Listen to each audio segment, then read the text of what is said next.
नमस्कार सर, आपका स्वागत है हमारे चैनल में। नमस्कार कल्पना जी, कैसी हैं? जी सर, बढ़िया। आप बताइए। मैं भी बढ़िया जी। जी सर, कल हमने आपसे चर्चा करी थी कि अगर दो ग्रह साथ में होते हैं तो हम्म, कौन सा ग्रह का असर कम पड़ जाता है या पता नहीं चलता। हम्म, आज मैं आपसे बात करूंगी कि मान लीजिए कोई ग्रह अगर कमजोर है हम्म। तो उस सिचुएशन में कैसे मदद मिल सकती है और मिल सकती भी है या नहीं। कल जो हम लोगों ने चर्चा की थी लास्ट वीडियो में, उसमें यही था कि दो ग्रह जब साथ बैठते हैं, जिसको द्विग्रह युति बोला जाता है, तो वहां पर ऋषियों ने कुछ पर्टिकुलर कॉम्बिनेशंस को बताया था कि ये दो ग्रह साथ बैठेंगे तो इसका असर, वो पीड़ित हो जाएगा, उसका असर कम हो जाएगा। जैसे शनि और सूर्य अगर साथ बैठेंगे तो सूर्य पीड़ित हो जाएंगे, सूर्य का असर असर कम हो जाएगा। अब सूर्य का असर कम होने का मतलब कहाँ कहाँ वो रिफ्लेक्ट होगा? सूर्य के नैसर्गिक कारकत्व में, नंबर वन। और नंबर टू, सूर्य जिस भाव के स्वामी है, उस भाव के सिग्निफिकेशंस में। ये तो एक बात हो गई। अब आज जो आपने सवाल पूछा कि अगर कोई ग्रह कमजोर हो गया तो क्या कोई दूसरा उसको कहीं से मदद मिल सकती है, मिलती भी है या नहीं मिलती है? तो एक चीज समझना बहुत जरूरी है कि ज्योतिष में जब ग्रहों की मित्रता और शत्रुता के बारे में बताया जाता है, या पाप ग्रह और शुभ ग्रह के बारे में बताया जाता है, वो चीजों को बताने और समझाने का एक तरीका है ऋषियों द्वारा। सभी ग्रह एक दूसरे के पूरक है। सभी ग्रह एक दूसरे के पूरक हैं। और जब सभी ग्रह का तालमेल होता है तो ही जीवन सुचारू रूप से चल पाता है। ठीक है। जैसे हम मंगल और शनि क्या हम अगर लें, तो मंगल और शनि क्या है? मंगल और शनि आपस में शत्रु ग्रह हैं। लेकिन मंगल क्या है? मंगल ताकत है और शनि काम करना है। तो बिना ताकत के, बिना शक्ति के आप काम नहीं कर सकते हैं, नंबर वन। जी। नंबर टू, अगर आपके पास ताकत बहुत है, शक्ति बहुत है, लेकिन अगर आप काम नहीं कर रहे हैं कुछ, तो उस शक्ति का कोई मतलब नहीं है ना? तो जब तक प्रॉपर तालमेल नहीं होगा, बहुत काम करने के लिए आपको बहुत शक्ति चाहिए। तो सब सारे ग्रह इसी तरह एक दूसरे को सपोर्ट करते हैं, और सारे ग्रह सपोर्टिव हैं एक दूसरे के। तो जितने भी क्लासिक्स हैं उसमें अलग अलग तरीकों से बताया गया है कि कोई ग्रह अगर पीड़ा में हो तो कौन सा दूसरा ग्रह आके उसकी उसको मदद पहुंचाता है। ग्रह पीड़ित होना या कमजोर हो जाने का मतलब है दो तरीके से। या तो वो किसी पर्टिकुलर राशि में चला गया हो, जिसके कारण वो पीड़ित हो गया, जैसे नीच राशि में चला गया या अतिशत्रु राशि में चला गया, तो वहां पे वो प्रॉब्लम में फंस गया। या कुंडली के किसी भाव विशेष में चला गया, जहां पर वो ग्रह कंफर्टेबल अपने आप को नहीं फील कर रहा है, या जहां जाके वो कमजोर हो जा रहा है, तो वहां पे वो पीड़ित हो गया या निर्बल हो गया। अब ऐसी स्थिति में एक क्लासिक है जातक पारिजात। तो जातक पारिजात में एक श्लोक आता है जो कि बहुत क्लैरिटी से इस चीज को बताता है कि कौन सा ग्रह किस तरीके से दूसरे पीड़ित ग्रह को मदद पहुंचाता है। तो मैं एक स्लाइड शो करता हूं कल्पना, और जी। उसी से पहले मैं समझाने का प्रयास करता हूं। राहु दोषम बुधो हन्यात, मतलब राहु के दोष को, अब दोष मतलब यहां पर वही है कि राहु किसी राशि के कारण या किसी भाव विशेष के कारण निर्बल स्थिति में है या क्षमता से हीन हो गया है। अब ऐसे तो दिमाग में आएगा कि भाई राहु की क्षमता लेके क्या करना है, राहु राहु बड़ा डराने की चीज है। लेकिन हमारी प्लानिंग, हमारा एक्शन, हमारी सोच, हम चीजों को कैसे इम्प्लीमेंट करते हैं, जो एक है ना साम दाम दंड भेद, जी। व्यक्ति को हर चीज चाहिए अपने जीवन के काम को करने के लिए और काम निकालने के लिए, तो ये शक्ति राहु देता है। राहु आपके अंदर डिजायर पैदा करता है कि आप जीवन में गतिशील बने रहें। तो राहु की अपनी निगेटिविटी भी है, राहु की अपनी पॉजिटिविटी भी है। तो राहु दोषम बुधो हन्यात, राहु के दोष को कौन खत्म करता है, बुध खत्म करता बुध। है। हन्यात, हन्यात मैंने मारता है। मैंने नीचे में उसी का श्लोक का एक सीक्वेंस भी बना दिया है, लेकिन मैं समझाऊं तो लोगों को ज्यादा चीजें समझ में आएंगी। तो राहु दोषम बुधो हन्यात उभयोस्तु शनैश्चर, इन दोनों के दोष को, मान लीजिए राहु भी दूषित है और बुध भी दूषित है, तो इन दोनों के दोष को कौन दूर कर सकता है, शनि, शनिदेव दूर करते हैं। तो राहु के दोष को बुध दूर करते हैं, बुध के दोष को, दोनों के दोष को शनि दूर करते हैं। त्रयाणाम भूमिजो हंति, भूमिज बोला जाता है मंगल देव को। भूमिज मतलब भूमि से उपजे हुए, भूमि के पुत्र। तो मंगल का एक नाम भूमिज भी है, मंगल का एक नाम कुज भी है। कुज मने भी मंगल होता है, उसका भी अर्थ है पृथ्वी से उपजा हुआ। तो इन तीनों के दोष को, मान लीजिए किसी के की कुंडली में राहु भी खराब है, बुध भी खराब है और शनि भी खराब है, लेकिन मंगल बलवान है, तो वो इन तीनों की कमी को कंपनसेट कर देंगे। ठीक है। तो राहु दोषम बुधो हन्यात उभयोस्तु शनिश्चर त्रयाणाम भूमिजो हंति चतुर्नाम। अब इन चारों के दोषों को कौन, दानवार्चित, दानवार्चित बोलते हैं, दानव द्वारा अर्चित, दानव जिनकी पूजा करते हैं। तो किनकी करते हैं, अपने दैत्य गुरु की, शुक्र की, शुक्राचार्य की। तो राहु के दोष को बुध, बुध के दोष को शनि, शनि के दोष को मंगल, इन चारों के दोष को शुक्र दूर करते हैं। पंचानाम, अब इन पांचों के दोष को दूर करने की क्षमता देव मंत्री में है। देव मंत्री माने गुरु बृहस्पति। पंचानाम देव मंत्री च शन्नाम दोषम तु चंद्रमा, इन सभी 6 ग्रहों के दोष को या निर्बलता को या कमजोरी को एक बलवान चंद्रमा अगर कुंडली में हो तो वो दूर कर देता है। मतलब जैसे जैसे हम लोग आगे बढ़ रहे हैं तो ये बताता है कि कौन सा ग्रह कुंडली में ज्यादा बलवान हो, जो कुंडली को ओवरऑल स्ट्रेंथ मिले। ठीक है।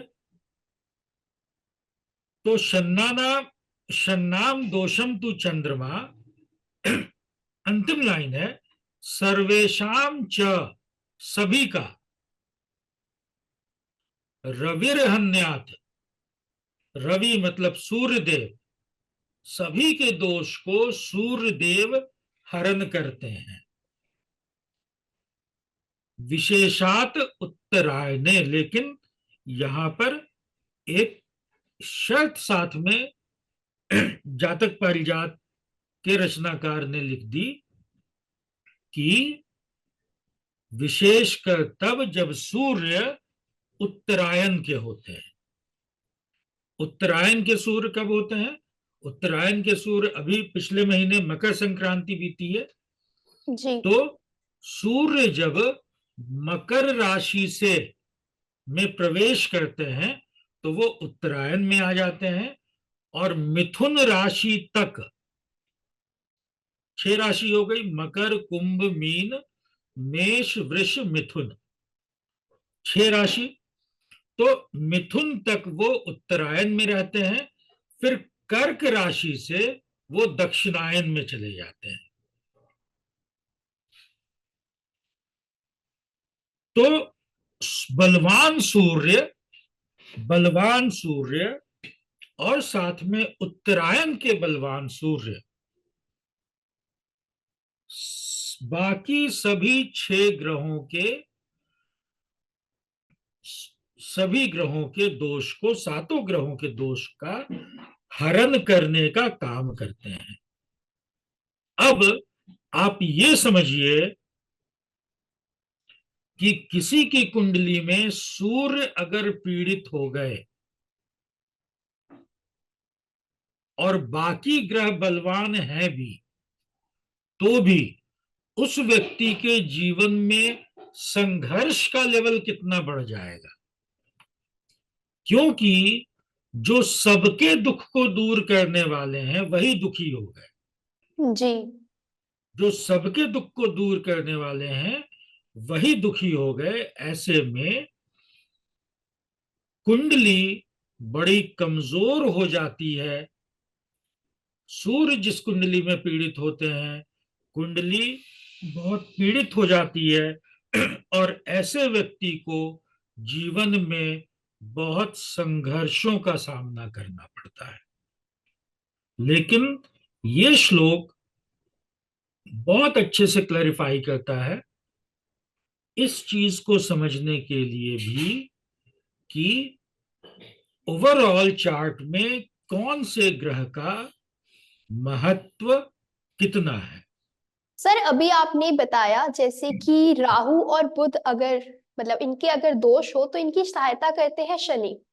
शनि। तो अगर ऐसे ही 2 ग्रह और साथ में बैठे हैं और उनको अगर किसी की मदद चाहिए, जैसे वो कमजोर है, तो उस हाँ, सिचुएशन में हम क्या कर सकते हैं? हाँ, उस सिचुएशन में एक तो उपाय वाला पार्ट है, वो तो अलग पार्ट है कि को कमजोर जी। ग्रह को हम लोग बलवान बनाने का प्रयास करेंगे। अगर वो कमजोर ग्रह कुंडली के लिए कारक है तो हर कमजोर ग्रह को बलवान बनाने की जरूरत नहीं है। बड़ा सिंपल सा लॉजिक है कि मेरे जीवन में 2 आदमी है, ठीक है, इसको अगर ऐसे हम समझें, मेरे जीवन में 2 व्यक्ति है।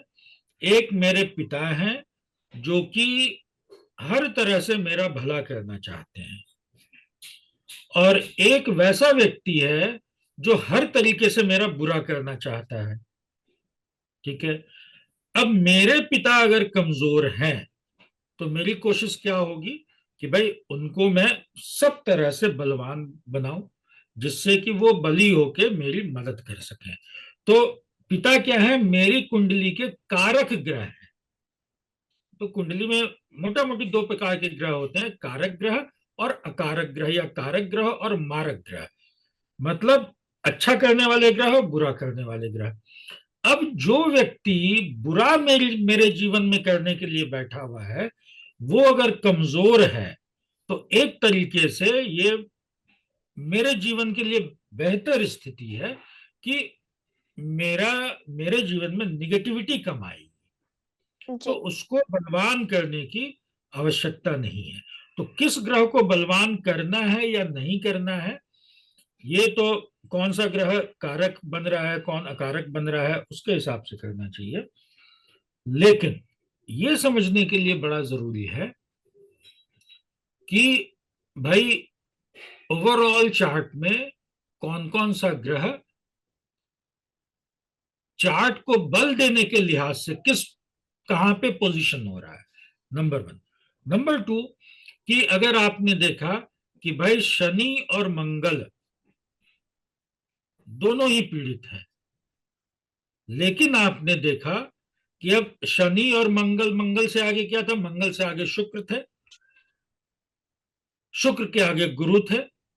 आपने देखा कि भाई शनि और मंगल तो पीड़ित हैं, लेकिन अगर गुरु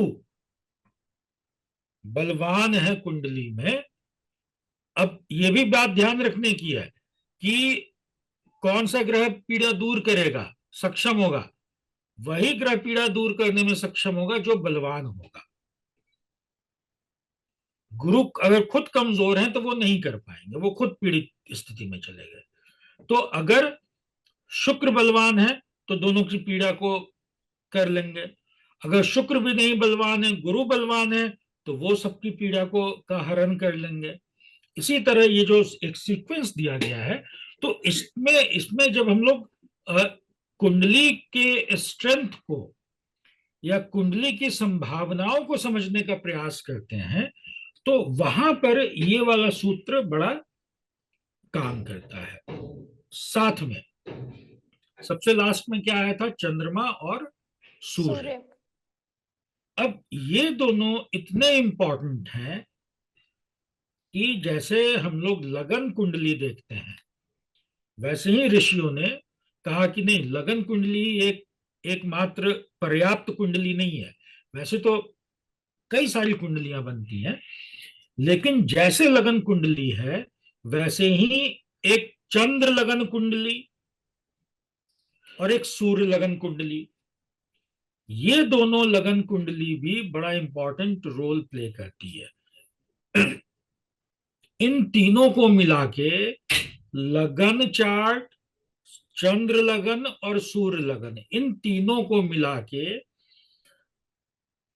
एक सिस्टम बनाया गया जिसको बोला गया सुदर्शन चक्र। तो ये तीनों इतने इंपॉर्टेंट हैं कि किसी कुंडली में अगर सूर्य बलवान है और चंद्रमा बलवान है, तो बाकी ग्रह अगर कमजोर भी हैं, लेकिन तो कुंडली बहुत बली मानी जाती है और बहुत अच्छा असर देती है। तो तीन चीज कुंडली के लिए बड़ा इंपॉर्टेंट है, सूर्य, चंद्रमा, ये ग्रहों के लिहाज से, और तीसरा लगन। तो ये तीन फैक्टर कुंडली को बहुत बल देते हैं।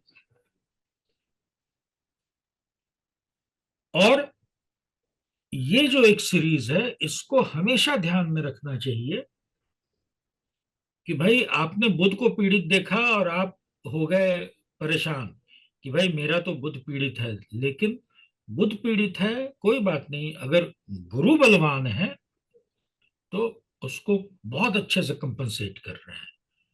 तो इसलिए हड़बड़ाने की जरूरत नहीं है, कभी कभी निराश होने की जरूरत नहीं है। ईश्वर ने हर जगह कुछ ना कुछ आपको मदद के पॉइंट्स दिए हुए हैं, सिर्फ उसको पहचानने की, पकड़ने की और जीवन में अपनाने की आवश्यकता है। जी जी, धन्यवाद सर आपका। आपने हमारे दर्शकों को इतनी अच्छी बात बताई कि कैसे कोई ग्रह अगर कमजोर हो या आपस में बैठे दो ग्रह कमजोर हो तो कैसे उन्हें सहायता मिलती है, वो आपने हमें चार्ट के थ्रू समझाया, जिसमें आपने अलग अलग ग्रहों की बात करी और बताया कैसे अगर आपका सूर्य बलवान हो और बाकी ग्रह अगर आपके कमजोर हो तो भी आपके लिए वही है। तो इसके लिए मैं आपका बहुत बहुत धन्यवाद करती हूँ सर। धन्यवाद, नमस्कार।